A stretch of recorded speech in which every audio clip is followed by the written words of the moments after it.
Welcome everybody. You are at the Silver Queen and Bel Air Coins in Largo, Florida at our actual brick and mortar store. I'm Chris Arbutine, one of the owners in a family business. We've been doing business since 1972, pretty much in the same location. You'll hear noises, phones, but that's because something's really happening here because we are a real business with real people. Today we're going to talk about frequently asked questions, and I'm going to try to do my best to answer them as well as possible.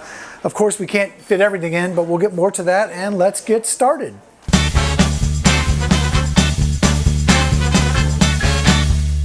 What is the difference between gold and gold plate? I get that question all the time. The main difference is the value. Gold, solid gold, is worth a lot more than gold plate or gold filled. Remember, gold plating and gold filled is a layering process. It's a base metal coated with copper and then coated with gold.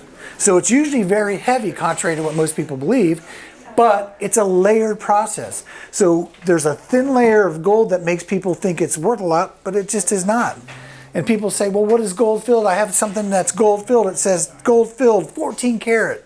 But right behind it, it says 25 years, 20 years, 15 years. And what that means is the piece was designed and made so that you could wear that piece and it would stay solid 14 karat gold on the outside for 25 years. Say it's a 25-year piece.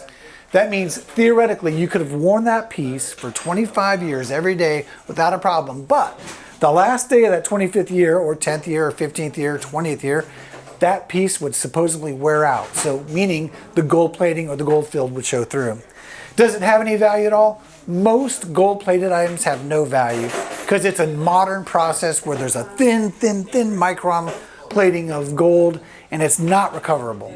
However, the old process of gold filled where there's layered gold in there, a base metal and some other gold, that has value. It's worth approximately the same amount as sterling silver. So instead of it being worth, let's just say an example, $1,300 an ounce, it's probably worth $13 an ounce. Do we buy it? Yes, we buy it. But again, it's figured more on the silver value than it is for gold. So please keep in mind, you ought to bring it in here anyways, and this is my last question on gold or gold filled.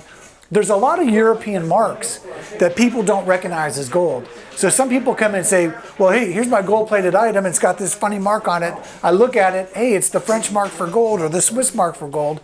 Those can be worth something. So don't fool yourself. Always have someone like myself check it out for you. Free, no charge.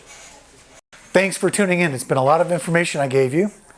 Let's try to make this more active in the future. I'd really like to hear some of your questions, emails, concerns. Send me anything because you never know. One of those might end up being another YouTube video for us.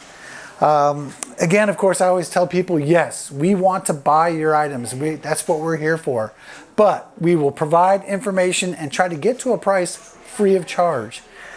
If you are going to try to find out what something's worth, please feel free to email, text, or call me directly. But please remember, anything that you can include and everything you can include will help me quickly determine what you have. So everything that you can do is best. Measurements, maker's marks, condition of the item, any damage that might be on it, history of it, any kind of appraisal or information you may have that you think could be useful, please send that because that will help me. And again, our information is always free. We are looking forward to buying. But remember, it's always great to have you, and thanks for tuning in.